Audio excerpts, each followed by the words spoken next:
말씀 보겠습니다. 우리 함께 보실 말씀 요한복음 15장 말씀을 먼저 찾아서 읽겠습니다. 요한복음 15장 5절 말씀, 우리 얼마 전에 묵상한 말씀이죠. 요한복음 15장 말씀을 찾아서 한 목소리로 읽어보도록 하겠습니다. 자, 요한복음 15장 5절입니다. 같이 읽습니다. 나는 포도나무요 너희는 가지라. 그가 내 안에 내가 그 안에 가면 사람이 열매를 많이 맺나니 나를 떠나서는 너희가 아무것도 할 수 없습니다. 아멘. 우리 다시 한번 말씀 읽을 때 제가 읽어드릴 테니까요. 여러분들 말씀을 의미를 생각하면서 눈으로 읽어주시면 감사하겠습니다. 나는 포도나무요 너희는 가지라. 그가 내 안에 내가 그 안에 가면 사람이 열매를 많이 맺나니 나를 떠나서는 너희가 아무것도 할 수 없습니다. 아멘. 우리가 예수님 안에 거하여서 나무 되시는 예수님 안에 거하는 가지가 되어서 영양분을 많이 공급받고 열매를 많이 맺을 수 있는 우리가 다 될 수 있기를 소원합니다. 아멘. 여러분 생각해 보세요. 여러분 열매 맺고 있습니까? 네, 저는 이 복부 쪽으로 열매를 많이 맺고 있는 것 같은데 그런 거 말고 우리가 영양을 공급받으면 힘도 나고 또 뭔가 모자라면 수액도 주사도 맞기도 하고 그래서 우리 한국에 있는 또 딸이 좀 아파서 그냥 잠시 아파서 병원 가서 수액 한번 맞았더니 낫더라 라는 이야기를 하는데 우리가 평소에는 못 먹는 섭취 못하는 영양분들은 따로 또 섭취해야 되기도 하고 그러죠. 붙어 있기만 하여도 영양분을 공급받고 열매를 맺는데 다양한 열매가 있습니다. 우리 성령의 열매를 주렁주렁 많이 맺을 수 있는 저와 여러분 될 수 있기를 바랍니다. 아멘. 어떤 열매를 맺고 있나 생각해 봅시다. 오늘 요한복음 15장 말씀에는 가지로서 매어 있기만 해도 이렇게 하나님 앞에 열매를 맺는다고 하니까 그죠? 우리가 그런 열매를 많이 맺을 수 있는 우리가 되어야 될 텐데 나 말고 옆에 있는 분들은 어떠세요? 살짝 이분은 안 봐도 됩니다. 누구 옆에 있는지 알죠? 이분은 어떤 열매 맺고 있습니까? 그렇군요. 네, 사랑의 열매, 충성, 온유, 다양한 열매를 맺고 있군요. 오늘 예수님 안에라는 우리 그리스도의 본질 시리즈, 기독교의 본질 시리즈로 세 번째입니다. 첫 번째 묵상한 전치사로서 이 부사격, 이 전치사 어떤 것이었죠? 통해. 여러분 이게 손 들고 안 물어보겠습니다. 첫 번째 뭐라고요? 그리스도를 통하여 그리스도 예수님을 통하여서 우리는 받고 또 예수님을 통하여서 하나님 앞에 올려드립니다. 하나님 아버지께 기도하지만 예수님의 이름으로 기도하죠. 예수님을 통합니다. 또 그 지난주에는 두 번째는 어떤 문장이었죠? 그리스도 위에. 그리스도 위에 우리가 또한 사도들과 선지자들의 터 위에 우리가 그냥 서 있는 게 아닙니다. 기초가 바로 되어 있어야 창수가 비가 나고 바람이 불고 창수가 나도 흔들림 없는 신앙생활을 할 수 있는데 그 진리는 그리스도 위에 있을 때 가능하다는 것이었고 오늘은 어떤 말이죠? 그리스도 안에. 자, 옆사람하고 오늘 첫 번째로 인사하겠습니다. 내 안에 너 있다. 있습니까? 한번 지갑 한번 꺼내볼까요? 지갑 안에 뭐 있습니까? 있군요. 예, 많이 있습니까? 많이 있기를 원하십니까? 예, 지갑 안에 돈도 좀 많기를 바라고. 통장 안에는요? 지갑 안에는 없어도. 여러분, 통장 안에 많이 있습니까? 여러분, 금고 있습니까? 금고 안에 있으면 지금 내 지갑이 없어도 통장 안에 좀 있고, 금고 안에 또 금괴 좀 있으면 좀 마음에 든든하겠죠. 안 경험해봐서 모르시나요, 여러분들이? 뭔가 안에 있다는 것의 의미를 대해서 오늘 한번 생각해 볼 수 있기를 원합니다. 그리스도 안에. 오늘 우리 요한복음 15장을 펴놓았지만 로마서를 한번 가볼까요? 몇 번 성경을 찾을 텐데 신약 성경 로마서 16장. 로마서는 로마서의 마지막 장입니다. 로마서 16장을 가보면 1절에서 우리 16절까지 쭉 문안인사입니다. 문안인사. 사도 바울은 이 그리스도 안에라는 표현을 참 좋아하는 사람인데요. 그래서 사도 바울이 쓴 바울 서신이라고 그래요. 로마서부터 여러 서신이 에베소서 또 빌립보서 또 여러 성경이 있는데 그 안에서 그리스도 안에 주 안에라는 표현이 164번 4번 정도가 나옵니다. 많이 쓰는 거죠. 자, 로마서 16장은 로마에 한 번도 가보지 못했어요. 사도 바울이 한 번도 가보지 못한 로마 기독교 공동체 그 사람들은 지금 싸우고 있거든요. 고린도 교회처럼 로마 교회는 왜 싸웠냐면 로마의 황제가 로마에서 유대인들을 쫓아냈습니다. 다 나가 해서 로마에서 나왔을 수밖에 없죠. 그때 나왔던 사람들이 브리스길라, 아굴라가 로마에 있다가 쫓겨나서 사도 바울하고 같이 살았던 사역했던 사람이죠. 그런데 그 금지령이 풀리고 마치 중국에서 한한령처럼 한국 사람들한테 별로 인기 없을 때 막 한국 사람이 나갔다가 다시 이제 풀리는 그럴 때 들어와 보니까 이방인들이 로마 교회의 핵심을 차지하고 있는 거예요. 우리가 개척한 우리가 전통을 가진 교회인데 유대인들이 기분이 좀 나쁘죠. 그래서 유대인 공동체와 또 이 이방인 공동체가 로마서 안에서는 이방인이나 유대인이나 이런 외인이나 내인이나 이런 표현들이 많이 있죠. 그래서 예수님 안에 우리가 하나다라는 것을 복음 안에서 우리가 하나다라는 것을 잘 설명해 주는 책이 또한 로마서이기도 한 것입니다. 인사를 하는데 오늘 이 로마서 16장에 16절까지 1절에서 16절 안에 27명의 사람들의 이름이 나옵니다. 집안, 부부, 개인 등등이 나오는데요. 사도 바울이 그 사람들한테 일일이 문안하는 장면이죠. 1절에 내가 갱그리아 교회의 일꾼으로 있는 우리 자매 베베. 여기서 그래 자매 베베는 굉장히 여성 리더십으로 유명한 분이죠.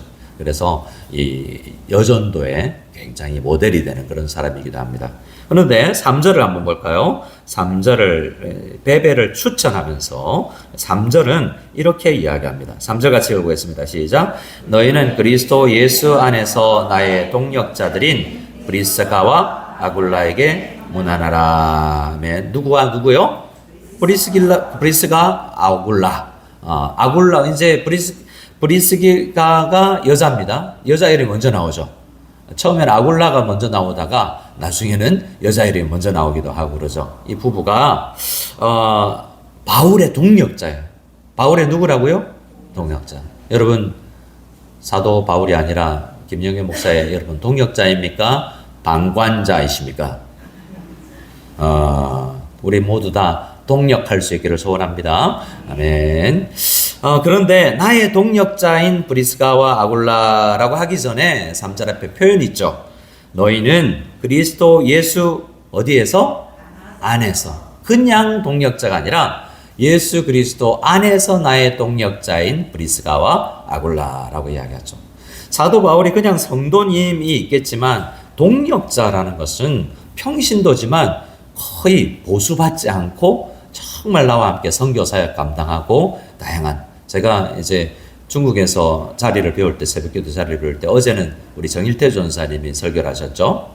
근데 중국에서 있을 때 장로님께서 이제 하시기도 하고 때로는 이제 권사님들 제가 한번 자리 배울 때 권사님들 중에서 또 새벽 예배 인도하시기도 하고 그래도 되겠죠. 장로님들 많은데 뭐 우리 교역자들도 있는데 뭐 우리까지 우리 자 말씀의 동역자 다 될 수 있기를 소원합니다. 누가 아멘 했는지 다 받았어요. 그래서 우리 다양하게 우리가 동역할 수 있습니다. 다양한 영역에 목사님은 뭐 하시고요? 아니 동역할 수 있다니까요. 저도 하고 여러분들도 함께 하고 말이죠. 브리스가와 아굴라가 사도 바울의 동역자 되었는데 그리스도 예수 안에서 동역자 된 겁니다. 서로 자기 팔 흔든다 각자 플레이가 아니라 그리스도 안에라는 것은 뭔가 일치감과 같은 스피릿을 가지고 나아가는 것이죠. 그래서 여러분 교회 안에는 우리 교회 같이 우리 교회는 연합교회 아니겠습니까? 오늘 그리스도 안에라는 표현은 다른 말로는 연합된 예수님 안에 예수님과 함께 연합되어 있는 공동체라는 것이거든요.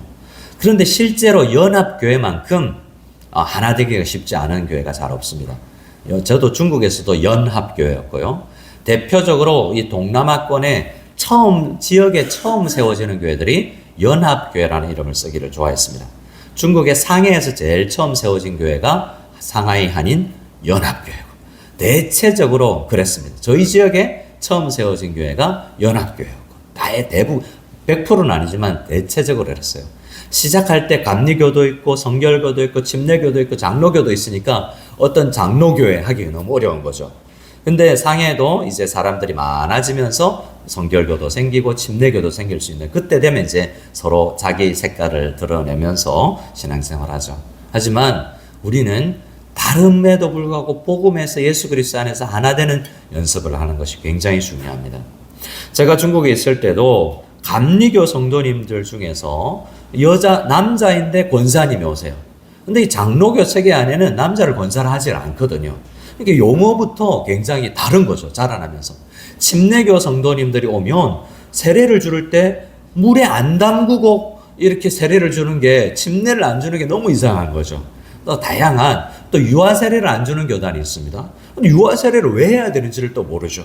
그래서 이 교회는 왜 이러지? 뭐 이렇게 돼가서 연합하지 않고 끝까지 당회나 목회자의 우리 목회 방침, 이거 목회 방침이라는 것은 성경에 기반을 하지만 딱 적혀 있는 건 아니거든요.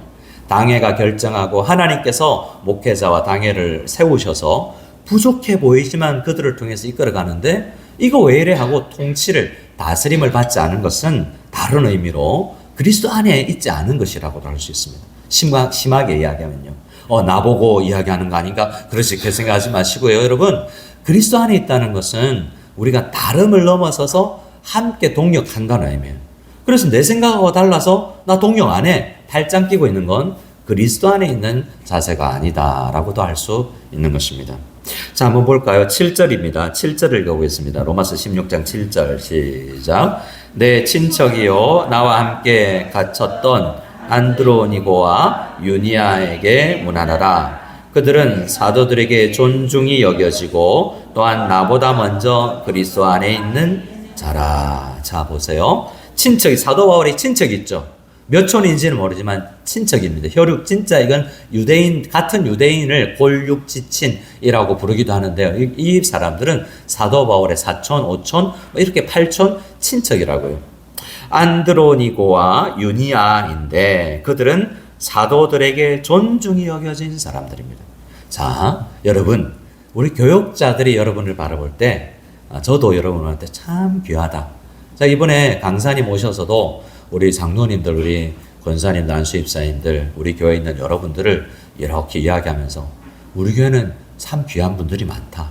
그래 본인들 교회 이야기를 좀 하지 않겠습니까? 참 귀한 분 많다 이랬는데, 이분이 며칠 딱 보더니, 몇 분 만나보더니 참 귀한 분들이 많으시대요 라고 이야기하더라고요. 두 번째 옆 사람하고 인사하겠습니다. 참 귀하십니다. 서로에게, 여러분, 사도들에게 존중이 여겨지는 사람이 되는 거 얼마나 중요합니까? 그런데 이 친척이 사도들에게 존중이, 목회자에게, 선교사에게 존중이 여겨지는 것에 앞서서 사도 바울보다 먼저 그리스도 안에 있는 자들이었다라고 이야기합니다. 이 말은 뭔 말이냐면, 그리스도 안에 있다라는 말은 다른 말로 그냥 그리스도인이랑 똑같은 의미예요. 그리스도 안에 있는 것은 예수 믿는 사람, 크리스찬, 이건 그리스도 안에 있다라는 것은 예수 믿는다는 다른 표현인 거죠. 사도 바울보다 먼저 교회에 다니고 예수 믿은 사람들이다라는 이야기예요. 나보다 먼저 그리스도 안에 있는 사람들이다라는 거죠. 우리가 예수 믿으면 정말 예수 안에 있는 것이다 라는 그런 표현을 사도 바울은 말하고 있습니다. 8절을 한번 볼까요? 8절 같이 또 읽어봅니다. 시작. 또 주 안에서 내 사랑하는 암블리아에게 문안하라. 오, 사도 바울이 사랑한대요. 성도 여러분들, 사랑합니다. 거부하십니까? 반사하는 듯한 느낌인데, 이렇게 하면 되죠. 주 안에서 여러분들을 사랑합니다. 안 느껴지는데요, 이런 표정인데, 여러분, 우리 서로 주 안에서 사랑할 수 있기를 소원합니다. 아멘. 좀 더 크게 해주셔야 돼요. 우리 주 안에서 우리 모두 함께 사랑하기를 소원합니다. 아멘. 주 안에서 사랑한다는 것은 사랑하기 쉬운 사람일까요? 어려운 사람일까요? 뭐 쉬울 수도 있고 어려울 수도 있죠. 쉬우면 쉽게 사랑할 거고, 근데 어려운 사람도 있겠죠. 부목사 때는 잘 몰랐어요. 담임 10년쯤 해보니까 사랑하기 좀 힘겨운 대상들이 있음에도 불구하고 어떻게 사랑해야 되는지 한참 어려운 때가 있었습니다. 실제로 제 경험인데, 뭔가 불편하니까 표정이 그쪽으로 잘 안 가는 거예요. 이번에 우리 교사 세미나 할 때 우리 이성환 목사님이 설교학에서는 뭔가 불편한 있는 사람들을 보지 말고 설교해라, 좋은 사람만 보고 설교해라, 이런 강의가 있대요. 왜냐하면 설교자도 영향을 받으니까, 영향을 막 받으면 설교 중에도 마음이 불편해지니까 그나마 편한 사람들을 보고 하라는 건데, 그 말은 뭐예요? 설교자가, 목회자가 마음에 뭔가 무거운 사람이 있을 수 있다는 거잖아요. 그런데 이걸 넘어서야 돼요. 우리가 사역자가 된다는 것은, 우리가 성도가 된다는 것은, 직분자가 된다는 것은 정말 견디기 힘든, 정말 견디기 힘든, 교회 옮기고 싶은 그런 정도의 사람을 만나는데 넘어서고 품고, 그도 주 안에서 내 지체다라고 정말 다른 성향의 사람도 받아들여줄 수 있는 그런 훈련을 하는 거예요. 하나님은 여기서 안 되면 다른 데서 또 시켜. 어차피 우리는 다 돈 문제 훈련시키고요, 어떤 성적인 문제 넘어서도록 훈련시키고요, 사역자들이 다양한 영역에 훈련을 시킵니다. 관계의 문제, 이걸 극복하도록 하나님께서 훈련시키는데, 주 안에, 저도 주 안에 있고 나도 주 안에 있다면 우리가 주 안에 하나구나라는 것을 요한복음 15장, 요한복음 17장, 이 요한복음 안에는 우리에게 이 진리를 굉장히 깊이 가르친다는 것을, 주 안에서 내 사랑하는 암블리아, 저는 생각해요. 암블리아 이야기가 거의 성경에 나오지 않지만 이제는 저를 내가 품을 수 있고, 내가 손잡을 수 있고, 내가 함께 사역할 수 있다라는 그런 극복의 표현으로 주 안에서 내 사랑하는 암블리아라고 그 성도를 향해서 이야기하는 것이다 라고 저는 개인적으로 생각해 봅니다. 9절입니다. 9절 한번 읽어볼까요? 9절 시작. 그리스도 안에서 우리의 동력자인 우르바노와 나의 사랑하는 스구다구에게 문안하라. 스다구가 뭐야? 스다구 이름이 좀 이상하죠. 스다구, 우리 표현으로는 그렇지만 여기에서 핵심은 9절에 그리스도 안에서입니다. 그리스도 안에서라는 표현이 이렇게 많이 나온다는 것입니다. 10절에 그리스도 안에서 인정함을 받은 아벨레에게 문안하라 라고 이야기하죠. 인정, 그리스도 안에서 인정함을. 성도들 중에 참, 여러분, 이제 제가 다음 주에는 제가 지금 우리 기독교의 본질 시리즈를 하는데, 제 마음에 직분에 대해서 좀 설교를 중간에 계획은 이렇게 했는데 직분에 대해서 좀 이야기를 해야 되겠다라는 생각이 좀 듭니다. 그래서 잠시 포즈를 좀 해야 될 것 같아요. 어떤 교회들은 여러분 6개월 훈련을 하고 투표를 하는데, 우리는 투표부터 하고 훈련을 합니다. 어떤 게 좋을까요? 그러니까 6개월 훈련을 왜 하냐면, 직분자 훈련을 다 하고 나서 그때 투표를 하는 거예요. 6개월 동안 내가 안 돼도 되는구나 라는 생각을 가질 수 있는 거죠. 왜냐하면 여러분 한번 생각해 보세요. 우리는, 제가 구대 담임 목사니까 우리가 청빙을 많이 해봤겠죠. 다양한 형태의 청빙이 있었을 것입니다. 자, 어떤 경우는, 저 이번 청빙 같은 경우는 그러지 않았지만 여러 광고를 내면 여러 사람이 원서를 내겠죠. 나는 이 교회에 한번 담임 목사로서 한번 지원해 보겠다는 마음을 가진 분들이 있지 않겠습니까? 광고를 보고 또 추천받고. 근데 몇 명 돼요? 한 명 되죠. 자, 만약에 만일학교에 청빙을 했는데 그 원서가 뭐 20개, 50개 왔습니다. 그 중에 한 명 담임이 돼요. 자, 나머지 19명이나 혹은 한 명 외에 다른 사람들은 기분 엄청 나쁘고 막 교회가 미워지겠죠. 뭐라고 생각하겠습니까? 하나님이 나를 이 교회 담임으로 안 부르셨구나라고 생각하는 거예요. 이게 여러분, 제가 내적 부르심, 외적 부르심이라는 표현이 성경에는 없지만 원리가 성경에서 나옵니다. 뭐냐 하면, 내가 광고를 봐요. 이번에 직분자 선거가 있습니다. 직분을 우리 안수집사 장로 권사를 우리가 뽑습니다 라고 할 때 제가 이런 연락을 드리거나 하면 내가 해당이 되는가? 라고 생각하고 기도해 보면서 나에게 부르심이 있는가를 내가 먼저 내가 이렇게 생각을 합니다. 근데 그걸 뭘 점검하는 거냐면 내적 부르심이 있는 거예요. 그래서 목사님들이 광고를 보고 어떤 교회를 알아보고 홈페이지 들어가 보고 나 저 교회 가고 싶다라는 내적 부르심이 있어야 그게 원서를 쓰는 거예요. 전혀 마음이 없으면 그게 원서도 안 쓰겠죠. 그런데 그 담임 목사를 모시기 위해서 성도님들이 뭘 하죠? 대단한 교회입니다. 기도를 하는군요. 저는 사실 투표라고 생각했는데, 기도 다 하고 나서, 준비하고 나서, 그래서 투표를, 공동의회를 통해서 누구를 뽑을지를 투표를 하잖아요. 그런데 여러분 어떻습니까? 세 사람 후보 들어와서 투표를 하면, 어떤 사람은 제일 많이 나오는 사람이 있겠죠. 똑같이 나오지는 거의 않겠죠. 그런데 표가 어떻게 나올 수 있습니까? 보통 3분의 2가 넘어야 되기 때문에 거의 준 70%가 넘어야 일단은 다수 셋 중에 둘 뽑고 둘 해서 어떻게 우리가 하는 방식이 있을 것입니다. 어쨌든 한 사람 그러면 70%가 표가 오면 그 사람이 담임 목사가 되겠죠. 그러면 나머지 30%는 그 사람을 안 뽑았다는 말이죠. 그럼 나머지 30명을 어떻게 생각해야 됩니까? 저 사람은 내가 원하는 담임 목사 아니야? 라고 생각하면 맞죠? 이게 뭐냐면 투표를 받아서 부름받는 것은 우리가 외적 부르심이라고 그래요. 나는 내가 저기 부르심 받은 줄 알았는데 내가 아니구나 라는 생각을 하는 것이 외적 부르심. 하나님이 이렇게 나를 부르시는 거죠. 그러니까 투표는 하나님의 뜻이 드러나는 과정이라고 우리는 믿는 것입니다. 이 사람하고 내 생각이 다를 수 있죠. 그러면 30%는 다른 사람 같지만 하나님이 이런 과정을 통해서 사도를 뽑을 때도 7 집사를 뽑을 때도 투표를 했어요. 이렇게 우리를 부르시는구나. 제가 목회를 해보면요. 자기에게 굉장히 후한 점수를 주는 사람이 있고 굉장히 박한 점수를 주는 사람이 있습니다. 자기에게 나는 될 만해. 나는 장로가 될 만하지. 아니 왜 나 같은 사람 아직도 안 뽑지? 라고 생각하고 후하게 나는 직분자 중에 100점 만점이라면 나는 98점쯤 되는 사람이지 라고 점수를 자기에게 줍니다. 근데 어떤 사람은 자기에게 나는 30점도 안 되는 사람이야. 어떤 사람이 준비된 사람이죠? 말하기 힘듭니다. 이제 정확하게 내가 30초로밖에 안 됐다고 생각할 수도 있고 정확하게 내가 90점은 된다고 생각할 수 있기 때문이기도 하죠. 근데 우리가 자기에게 점수를 주는 내적 부르심과 성도님들이 사실은 사역을 1년, 10년을 하면서 우리가 보여진 게 있잖아요.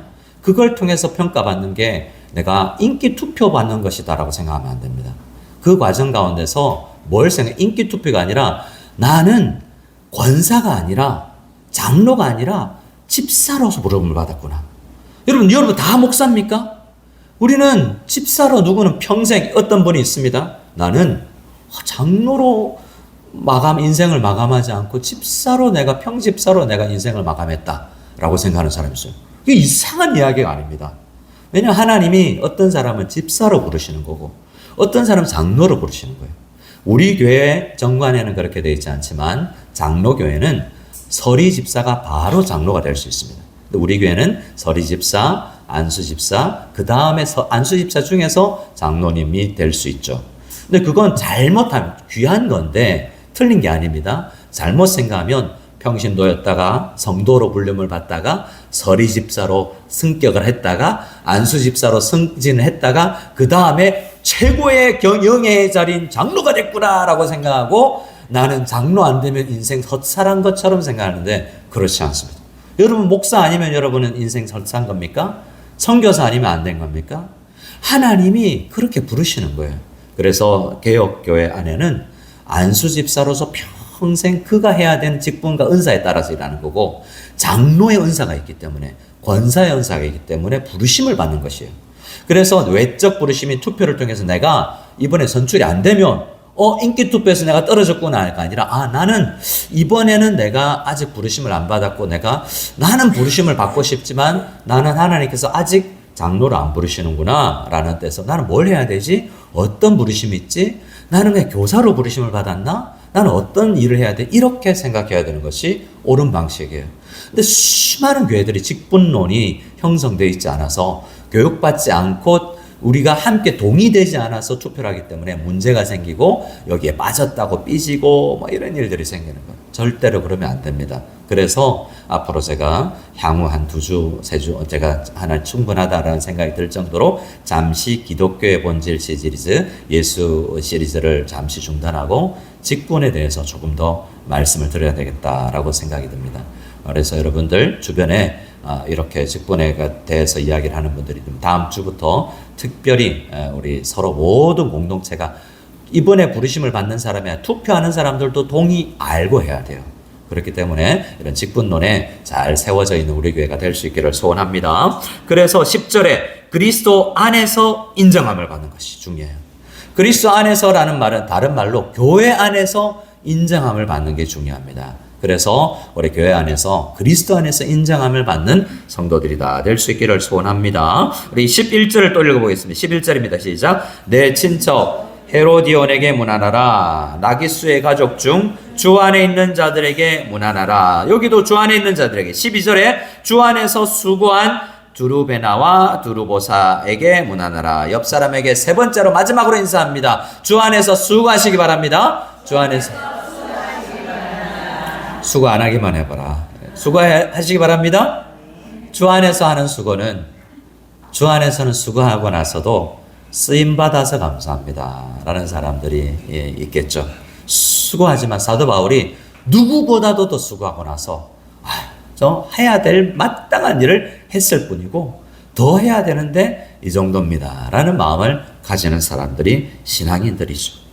12절에 주 안에서 수고한, 그리고 문안하라. 주 안에서 많이 수고하고 사랑하는 버씨에게. 자, 버씨는 더 많이 수고한 거죠. 주 안에서. 13절에 주 안에서 택하심을 입은 루포와 그의 어머니에게 문안하라. 여기에서 루포와 그의 어머니는 예수님의 많은 학자들이 예수님의 십자가를 대신 지고 가신 구레네 사람 시몬의 아들과 그의 아내라고 생각하는 사람들이 많습니다.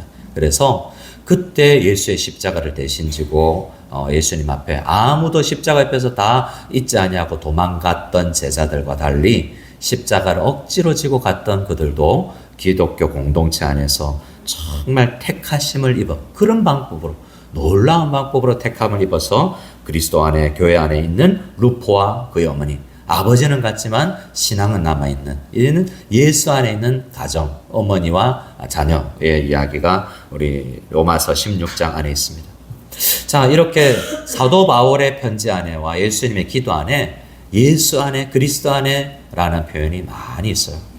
이런 표현을 조금 더 생각해 볼 텐데, 물고기는 어디 안에 있을 때 자유로울까요? 그렇죠. 그리스도인들은 어디 안에 있을 때 자유로울까요? 여러분들은 너무나 대학원 박사과정에 있는 것 같은. 물고기는 물 안에, 그리스도인은 그리스도 안에. 여러분, 그때가 가장 행복한 것입니다. 물 밖에 나와 있는 것처럼 잠시는 펄떡거리면서 뛸 수 있겠지만 물 밖에 어서 그래요. 우리 그리스도 안에 있는 것이 가장 진짜 우리 같은 인격의 인생을 살 수 있는 것입니다. 그리스도교는, 기독교는 그냥 종교가 아니라 예수 안에 생명을 공급받는 생명의 공동체인 것이에요.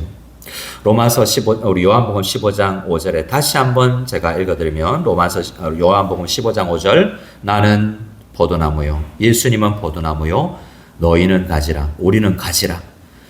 그가 내 안에, 우리 그리스도인들이, KUCM 성도님들이 예수님 안에, 그리고 예수님이 우리 안에 가면 그 안에 있는 많은 사람들이 열매를 맺나니 나를 떠나서는 너희가 아무것도 할 수 없다라는 말이, 우리가 그저 나무에 연결되어 있는 것이 아니라 나무의 액기스와 진액을 공급받는 이미지잖아요. 그래서 이게 연합이죠. 우리가 다로 떨어져 있었던 사람이지만 우리가 접붙임을 받는 것처럼 돌감이 이제 참감에다가 우리 접붙임이라는 것처럼 진액을 공급받아서 태생은 전혀 다르지만, 여러분, 우리는 좋은 가문, 멋진 가문, 돈 많은 가문, 다양한 가문에서 필리핀 사람, 다양한 뿌리를 두고 있지만 그것에서 옮겨져서 예수 그리스도라는 나무에 접붙임을 입었기 때문에 어떤 신분과 나이와 우리가 외모와 모든 걸 떠나서 우리가 공동체를 이룰 수 있는 거예요. 이게 얼마나 예수 안에 있다는 것이, 연합이라는 것이 얼마나 귀중합니까? 정말 우리의 신분, 내가 생각했을 때 내 외모, 어떤 걸 떠나서도 그리스도 안에서 우리가 하나구나라는 것. 우리가 그저 그리스도 안에서 영양분을 공급받는 우리가 한 공동체라는 사실을 그리스도 안에라는 이 표현으로 우리가 생각할 수 있는 것입니다. 요한복음 15장을 펴 넣으셨을 텐데 17장으로 가보겠습니다. 17장, 요한복음 17장, 요한복음 17장 21절부터입니다. 요한복음 17장 21절, 우리가 앞으로 우리 묵상하게 되겠지만 예수님의 하나님과의 기도의 가장 긴 깊은 기도를 우리가 맛보는 것인데요. 21절 읽어보겠습니다. 아버지여, 아버지께서 내 안에 내가 아버지 안에 있는 것 같이 그들도 다 하나가 되어 우리 안에 있게 하사 세상으로 아버지께서 나를 보내신 것을 믿게 하옵소서. 아멘. 23절도 읽어보겠습니다. 23절입니다. 시작. 곧 내가 그들 안에 있고 아버지께서 내 안에 계시어 그들로 온전함을 이루어 하나가 되게 하려 함은 아버지께서 나를 보내신 것과 또 나를 사랑하심 같이 그들도 사랑하신 것을 세상으로 알게 하려 함이로소이다. 요한복음 17장의 이 기도는 성부, 성자, 성령 하나님 아무것도 필요 없는, 세상도 필요 없어요. 완벽하기 때문에, 삼위일체 하나님 완벽한 공동체이기 때문에 아무것도 필요 없어서 신학자들은, 그런데 이 인간이라는 존재를, 우주를 왜 만드셨지? 왜 그러냐면 이 놀라운 공동체 안에 우리를 초대해서 어디에서도 맛볼 수 없는 이 아름다운 하나됨 안에 우리를 초대해줘서 그 안에 정말 다른 아프리카 사람, 필리핀 사람, 아니 부자 가난한 사람 다 모아서 하나님 공동체 삼위일체 안에서 다 녹아져서 우리가 이 엄청난 하나됨의 은혜를 누리게 하는 이 은혜에 우리를 초대하기 위해서 우리를 다 다양하게 만드셨다는 거죠. 하나님 우리를 11조 내도록 다른 그리스도 로마 신화에 있는 것처럼 우리를 일시키려고, 우리를 부리려고 만들지 않으셨어요. 아무것도 없어도 여러분 하나님 완벽하시잖아요. 다 자충족하시잖아요. 근데 우리를 왜 만드셨냐면 우리에게 이 사랑이라는 독특성은 이 사랑을 누구도 좀 누려봤으면 좋겠다. 이게 자연스러운 사랑의 감정이에요. 여러분 맛있는 스테이크를 먹으면 남편이 생각나지 않습니까? 자녀가 생각납니까? 남편이 생각납니까? 자녀가 생각납니까? 둘 다? 남편이 미울 때는 안 생각나고 조금 좋을 때는 생각나고, 어쨌든 아름다운 걸 보면 여기 좀 누가 좀 봤으면 좋겠다, 이거 같이 먹었으면 좋겠다는 게 자연스러운 좋은 마음이에요. 성부 하나님, 성자 예수 그리스도, 성령 하나님께서 우리 이 가운데 다 초대해서 내 안에 먼저 넣어서 삼위일체 안에 우리를 데리고 들어가서 아버지와도 하나 되게 만드는 놀라움. 그래서 어떻게 되냐면 우리 안에 있게 해서 저들도 하나가 되지 못하는데 삼위일체 하나님 안에 들어가 보고 나서야 우리도 다름을 극복하고 하나가 될 수 있는 것이죠. 그래서 우리 아름다운 가정을 이루는 방법 하나밖에 없습니다. 예수를 온전히 믿는 것밖에 없어요. 가정의 문제, 자녀와의 문제, 예수님 안에 온전히 들어가야 더 온전히 사랑할 수 있게 되는 것이죠. 그리고 우리 성경 안에는 그리스도께서 우리에게 살아있는 몸이고 우리는 팔다리처럼 지체라고 이야기하죠. 한 몸을 이룬 것처럼 이야기를 합니다. 성경에는 이 맛을 보지 못한 사람은 여러분 손이 좋습니까? 발이 좋습니까? 여러분 뭐 되고 싶어요? 지체 중에서. 제가 지난번에 이야기했죠. 어떤 목사님이 신방을 가서 빨랫줄을 이렇게, 왜 목사가 신방을 오는데 빨랫줄을 걸어놔서 고개를 숙이게 만들어? 목사는 많은 지체 중에 목인데, 그리스도의 머리와 몸을 연결하는 목인데 함부로 이러면서 자기를 목이라고 생각하는 그런 분들이 계시더라고요. 어떤 분들은 발가락 떼기 싫겠죠. 손가락이 더 낫다고 생각하고. 그런데 각자, 여러분 옆 사람 손가락을 한번 물어보시기 바랍니다. 옆 사람 손가락을 물어보라고요. 꽉 깨물어 보라고요. 아프겠습니까? 안 아프겠습니까? 누가 아프겠습니까? 물은 사람이 아프겠어요? 물린 사람이 아프겠어요? 우리 가운데, 우리 교회 가운데 누가 아프면 그 사람이 아파요? 내가 아파요? 그러니까요. 솔직히 떨어져 있는 공동체, 손가락이 잘렸어요. 교회 공동체 바깥에 있어요. 가지에게 몸에 속하지 않았어요. 아무리 그가 아파도 난 안 아파요. 여러분 솔직히 이란에 미사일이 떨어지는데 우리 밥 먹어요, 안 먹어요? 거기에 우리 아들 있으면 여러분 밥 먹겠습니까? 못 먹겠습니까? 그러니까 먹을 수밖에 없는 때가 오겠지만 우리는 사람이 오늘 100명이 죽었다, 1000명이 죽었다는 뉴스를 보고도 우리는 놀러 가요. 이게 우리 공동체라면, 우리 공동체가 아니기 때문에 그렇죠. 우리가 한 몸이라면, 우리 공동체 안에 아픈 사람이나 힘든 사람이 생기면 나의 아픔이에요. 이게 전혀 안 그랬어요. 그런데 삼위일체 하나님한테 들어가서 내가 그의 삼위일체 하나님의 하나됨에 내가 하나됨을 맛보았어요. 그러면서 정말 하나되기 힘든 지체와 하나 되어 나가는. 여러분 신앙생활 해보면 얼굴 보기 힘든, 정말 안 스쳤으면 좋은 사람들도 생길 수가 있습니다. 고민하다가 교회로 옮기는 거. 성도님들은, 목회자들은 잘 몰라서 교회로 옮기는 사람들에 대해서 함부로 이야기할 수 있습니다. 그런데 교회를 옮긴다는 것은요, 정말 직장 옮기는 것하고 상관없을, 비교할 수 없을 정도로 엄청난 에너지가 들어가는 슬픔의 과정인 거죠. 그래서 그렇지 않기 위해서 내 한 몸을 이루어서 정말 이런 다름에도 불구하고 남아있을 수 있는 그런 은혜의 공동체, 하나됨의 공동체를 이루었으면 좋겠다는 이야기입니다. 교회 안에는 사도 바울은 이 관계를 결혼에 대해서도 설명을 합니다. 에베소서 5장 말씀에 우리는 그의 몸의 지체임이라. 그러므로 사람이 부모를 떠나 그의 아내와 합하여 그 둘이 한 육체가 될지니. 그러면 부부 이야기하는 거 같잖아요. 결혼 이야기할 때 가장 많이 쓰는 게 에베소서 5장 아닙니까? 에베소서 5장 32절에 이 비밀이 크도다. 나는 그리스도와 교회에 대하여 말하노라. 결혼을 왜 하느냐? 여러분 결혼 왜 하는지 아세요? 결혼해보면 항상 좋던가요?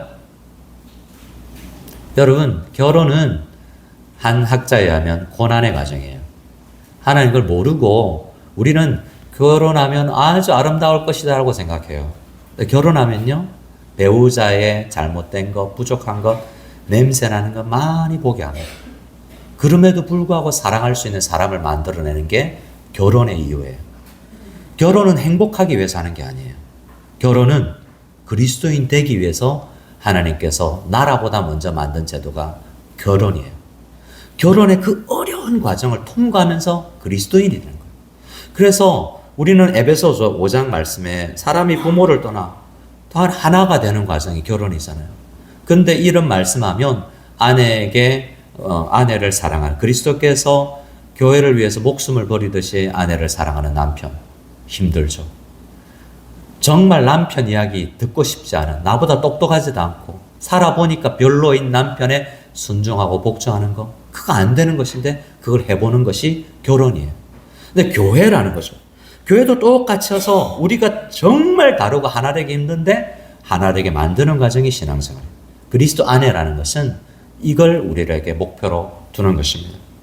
고린도전서 6장에 장녀와 합하는 자는 그와 한 몸인 줄 알지 못하느냐, 주와 합하는 자는 한 영이니라 라고 이야기하면서 하나 되지 못함이 얼마나 우리의 주님께서 미워하시는 거냐라는 것을 이야기합니다.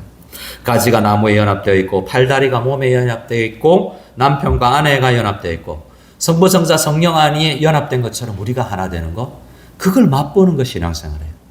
그게 맛보아지는 것이 신앙생활이라고요. 고린도후서 5장을 찾아보겠습니다. 고린도후서 5장 말씀을 찾아서 고린도후서 5장 17절을 찾아서 읽어보겠습니다. 고린도후서 5장 17절입니다. 고린도후서 5장 17절 같이 읽습니다. 시작. 그런즉 누구든지 그리스도 안에 있으면 새로운 피조물이라. 이전 것은 지나갔으니 보라 새 것이 되었도다. 여러분 그리스도 안에 있는 사람은 전혀 새 사람이 되는 것입니다. 내가 10년 전에, 여러분 우리 교회 가운데 보세요. 앞으로 직분자 가정 가운데서 에게 저 사람이 이런 사람이 있을까요, 없을까요? 저 사람 할 줄 알았으면 나도 할 걸. 뭐 이렇게 아니 다양한 저 사람 직분만 되면 안 되는데 이런 생각 염려스러운 사람이 생길 수도 있습니다.